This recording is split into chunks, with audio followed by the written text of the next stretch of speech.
নমস্কার, প্রিয়বন্ধু মিডিয়ায় আপনাদের স্বাগত এবং আপনারা দেখছেন প্রিয়বন্ধু বাংলা, সত্যের সন্ধানে সর্বদা। বন্ধুরা, আপনারা জানেন যে বিগত বেশ কয়েকদিন ধরে আমার মুখ বন্ধ করার জন্য, প্রিয়বন্ধু মিডিয়াকে বন্ধ করার জন্য কিভাবে পুলিশি জুলুম, পুলিশি অত্যাচার চলছিল এবং সেই অত্যাচারের সীমা এতটাই ছাড়িয়ে গিয়েছিল শুধু আমার উপর নয়, আমার পরিবার, আমার 8 বছরের শিশু সন্তানের উপরেও কিন্তু সেই অত্যাচার নেমে আসছিল। আর সেই জায়গা থেকে আপনারা অনেকেই সাজেস্ট করছিলেন যে আমার কিন্তু হাইকোর্টের দৃষ্টি আকর্ষণ করা উচিত এবং আপনাদের সাজেশন আমি ফেলতে পারি না। আজকে এসেছি সেই কলকাতা হাইকোর্টে এবং আমার সঙ্গে রয়েছেন তরুণ আইনজীবী পিন্টু কারার। তিনি আমার হয়ে এই মামলাটা জাস্টিস জয় সেনগুপ্তর এজলাসে নিয়ে গিয়েছিলেন। আজকে সেখানে বেশ কিছু কথাবার্তা হয়েছে, ডিসিশন হয়েছে। কি হয়েছে আজকে পিন্টুবাবুর কাছ থেকেই শুনবো। পিন্টুদা, আজকে যেটা হয়েছে সেটা পুরো ব্যাপারটা আপনি একটু যদি আমার দর্শকদের বলেন। আমি আপনার প্রথম শুরুটা আমি বলি যে আজকে হচ্ছে আমরা রয়েছি 20 মার্চ। গত 17ই মার্চ ওনার বিরুদ্ধে একটা এফআইআর হয়। আমি জানি না ডেট সময়টা কখন। জাজ সাহেব অর্ডার দিয়েছেন যে আমাদেরকে যাতে ওই কপিটা আমাদেরকে সার্ভ করা হয় আমাদের হাতে, এফআইআর এর কপিটা, সেটা অর্ডারে উল্লিখিত রয়েছে, যেটা আজকের মধ্যে আমাদেরকে কপিটা প্রদান করা হবে। ঘটনাটা যেটা হয়েছে, আমি যদি দিনে যাই তাহলে 17 তারিখে এনার বিরুদ্ধে একটা এফআইআর লজ হয়।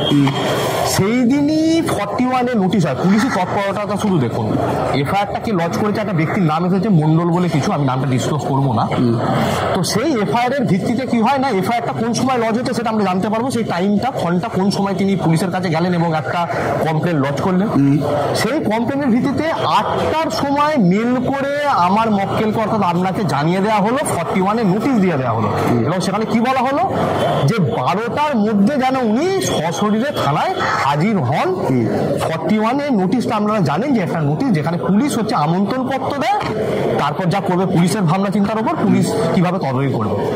বলে রাখি, যে যে সেকশনে এই মামলাটি রুজু হয়েছিল, একটা হচ্ছে আইপিসির 153-এর এ ধারা এবং 505-এর 2 ধারা এই মামলা রুজু হয়েছিল। দুটি ধারাই কিন্তু একটার সাজা 3 বছর এবং আরেকটির সাজা ওই একই।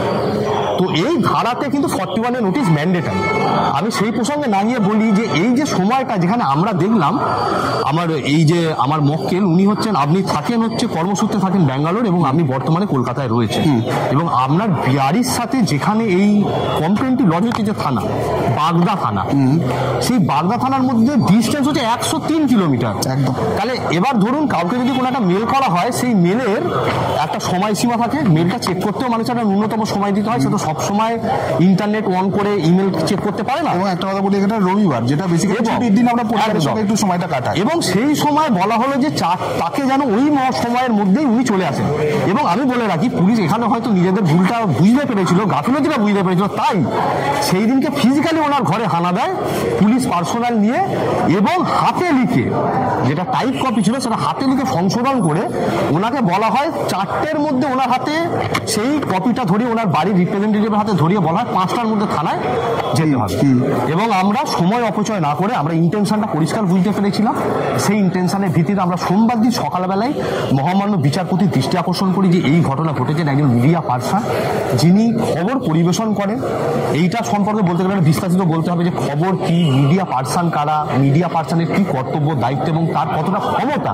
এই যে চতুর্থ স্তম্ভ ভারতবর্ষে, 3টে স্তম্ভ যেটা আমরা সবাই জানি, জুডিশিয়ারি, এক্সিকিউটিভ এবং লেজিসলেটিভ, তারপরেও মিডিয়ার একটা গুরুত্ব রয়েছে দেশ শাসন সমস্ত কিছু সুষ্ঠুভাবে পরিচালনা করার জন্য এবং সঠিক তথ্যটা মানুষের কাছে পৌঁছে দেওয়ার জন্য। এবং যথারীতি ওনার সাথে এই ঘটনা ঘটার পরে আমাদের অনারেবল জাস্টিস জয় সেনগুপ্তর ঘরে যখন আমরা মেনশন করি এই মামলাটি এবং লিভ চাই, ওই দিনই জাজ সাহেব এই মামলাটিকে বলেন যে 20 তারিখ অর্থাৎ 18 তারিখে আমরা কোর্টের দৃষ্টি আকর্ষণ করার সাথে সাথে আজকে সেই মামলাটিকে ফিক্সড করে মামলা শুনানির জন্য। সেদিন কি হয়ে যেত সেদিনকে, এবং সেই দিনকে আমাদের একটা প্রাক্তন এবং আমাদের একজন আইনজীবী, বিশিষ্ট আইনজীবী কলকাতা উচ্চ ন্যায়ালয়ের, ওনার মৃত্যুর জন্য আমাদের সেদিন কোর্ট বন্ধ ছিল 11টা থেকে। তাই জন্য আমরা কোনো ধরনের পার্টিসিপেট করতে পারিনি কোনো জুডিশিয়াল প্রসিডিংয়ে। কিন্তু যেহেতু 10:30 কোর্ট ওপেন হয়, সেই যে 8 ঘন্টা সময়ের মধ্যে আমরা কোর্টের দৃষ্টি আকর্ষণ করতে পেরেছিলাম এবং কোর্ট সেটাকে শুনে এই মামলাটিকে পোস্টিং করেছিল। এবার আমি চলে আসি আজকের ঘটনা। মামলা যখন শুনানি হলো, আজ একটা সুন্দর ঘটনা ঘটলো কোর্টে এই মামলাতে, যেটা হলো সাধারণত যে মামলা আমরা পুলিশি অ্যাট্রোসিটিজের এগেনস্টে করি, পুলিশের যে ওভার অ্যাকশনের এগেনস্টে আমরা মামলা করি, সেই মামলাতে সরকার পক্ষের আইনজীবী মামলায় দাঁড়ান। কিন্তু আজকে যে ঘটনা ঘটলো, বেনজির ঘটনা, যেখানে দুটি আইনজীবী দাঁড়ালো, একজন সরকার পক্ষের হয়ে এবং যে থানা ওনার বিরুদ্ধে অতি তৎপরভাবে এই মামলাটি রুজু করেছেন উইথাউট প্রিলিমিনারি ইনকোয়ারি এবং মেরিটে না গিয়ে, তারাও একজন আইনজীবীকে আজকে দাঁড় করালেন মামলায়, শুধুমাত্র ওনার বিরুদ্ধে যাতে একটা স্টেপ নেওয়া যায়। মানে আমি কত বড় ক্রিমিনাল এবং মধ্যখানে যে দুটো ঘটনা, সেটা হলো 19 তারিখে পুনরায় আপনার বাড়িতে রেড করা হয়, ডেসপাইট অফ দি 18 তারিখে রেড করা, এবং গতকাল 19 ছিল, গতকাল কোনো ধরনের ডিস্টারবেন্স। 18 তারিখ আমার বাড়িতে আসার পর, মানে আমার বাড়ি থেকে বেরিয়েছে, সময়টা কোনটা ছিল? আমি তো হাইকোর্ট থেকে যখন এখানে হলো, তারপর তো আমি আর যাইনি, যেহেতু সেদিনকে প্রসিডিং হয়নি একদম। তো মোটামুটি 3:30 4টের সময় আমার বাড়িতে পুলিশ আসে। আমাদের যা নলেজ রয়েছে, আমরা দুটোর মধ্যেই মামলার কপি সমস্ত জায়গায় পাঠিয়ে দিয়েছিলাম, অর্থাৎ আমরা সরকারি আইনজীবীদের কাছে এই মামলার কপি সার্চ করে দিয়েছিলাম, অর্থাৎ তাদের নোটিশে চলে এসেছিল যে ঘটনাটি অলরেডি হাইকোর্টের বিচারাধীন। তারপরে পুলিশ ঘটনা ঘটানোর জন্য পুলিশ যাতে এই মামলাটাকে ইনফ্রাকচারাইজ করতে পারে, ওনাকে যদি ইন দ্য মিন টাইম কোনোভাবে অ্যারেস্ট করে নিয়ে মামলাটার মোড় ঘোরানো যেতে পারে, সেই হয়তো চেষ্টাটা করেছিল, যদি সেটা সফল হয়নি সেটা। এবং আজকে যে শুনানি হলো, যে শুনানিতে জাজ সাহেব প্রথমেই মামলা শুনে মানে কোর্টে হাসতে হাসতে বললেন যে দুটি ধারায় মামলা রুজু হয়েছে, সেই দুটো ধারা এই মামলায় আসতে পারে না।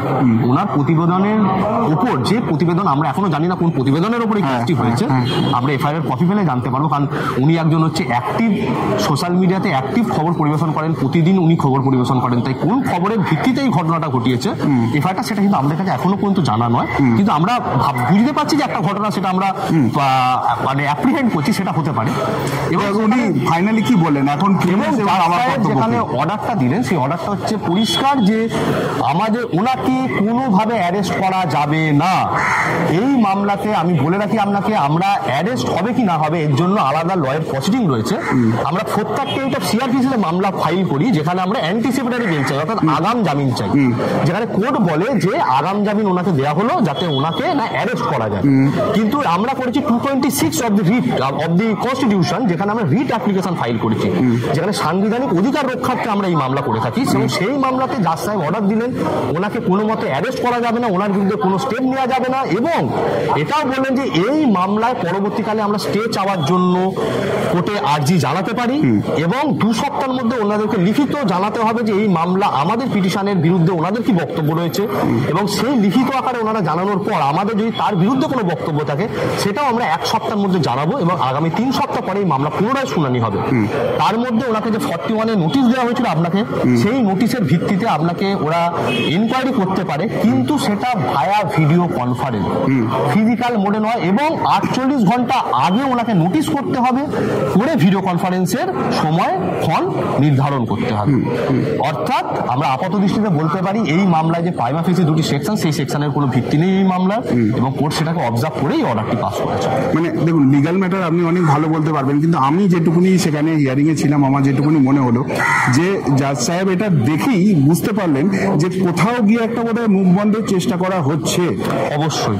এবং সেই জায়গা থেকে যেটা আপনি যদি সেকশন দুটো পড়েন, মেয়ার রিডিং অফ দি সেকশন, যে সেকশনগুলো মামলা রুজু হয়েছে, সেখানে হেট্রেটের কথা বলানো হয়েছে, যেখানে একটা পলিটিক্যাল, যে কমপ্লেন করেছে আমরা একটুখানি কোর্টে শুনেছিলাম, যেখানে মাননীয় মুখ্যমন্ত্রীর নাম হয়তো নেওয়া হয়েছে কোনো কারণে, তো সেই বক্তব্যটা বলছে একটা পলিটিক্যাল পার্টি কিন্তু গ্রুপ হতে পারে না, it's not a group, under the definition of group এটা পড়ে না।